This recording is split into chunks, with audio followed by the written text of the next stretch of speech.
Welcome back to Reviews. It's not quite springtime, but I did want to start wetting my whistle, so let's get into some boat stuff, shall we? Welcome back to Reviews.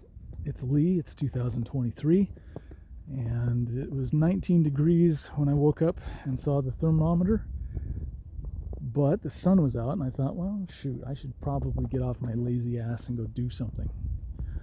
So by something, I'm not going to actually do anything. All I'm going to do is talk and walk.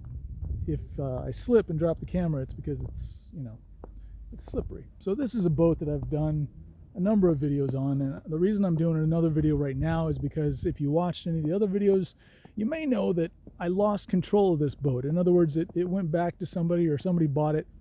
So I haven't touched it since the beginning of last summer, and it's just been sitting here getting neglected. Nobody's touched it, nobody's done anything, and I get comments all the time, and I mean all the time, almost, well, okay, maybe one a week.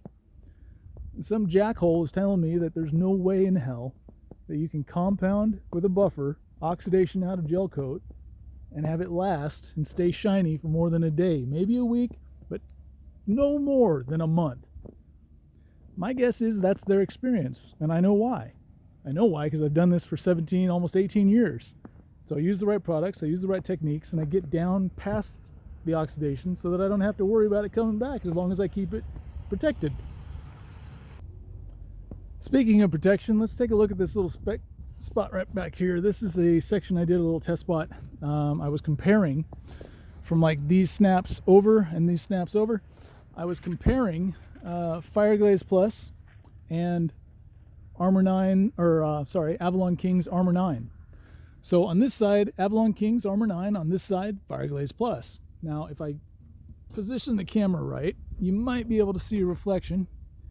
Right after that vent, you're not going to see much of anything. Right here, there's the Fireglaze Plus. And then the Armor 9. And since we did a follow-through test down below, I don't really see a difference one side to the other. I think they're both great products. They've obviously lasted over a year. I think that's how long this has been on there. So if you're interested at all to find out how to do this, what products I used and what techniques I used, and what products and what techniques the students who've come here to practice on this boat and graduate, as it were, used, there's a ton of videos on YouTube. All you got to do is search. Okay, it's a little colder here, I'm not going to lie. It's been in the shade. All right, so this is the oxidation that we started with. And I promise you, and I swear on everything holy and good, I haven't touched this since it got taken from me. So all you're seeing right there, I guess it lasted a little bit longer than a couple weeks, right?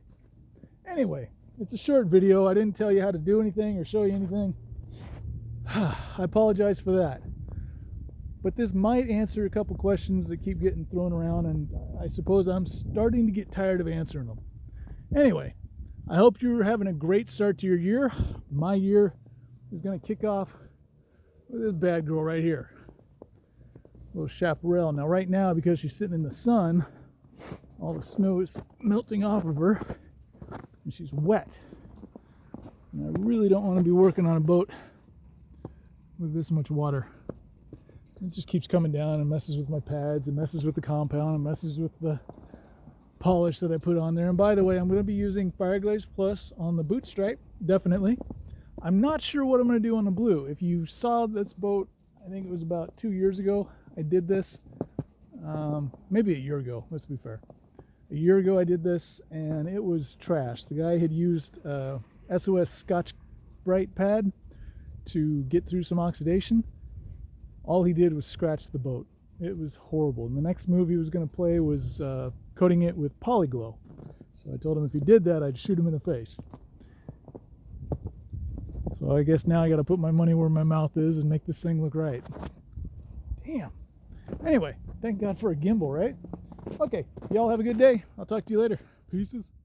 Well, that's it, guys. I apologize. If you want, stick around, subscribe. I'll be back. There's that chaparral to do after all. Thanks for watching.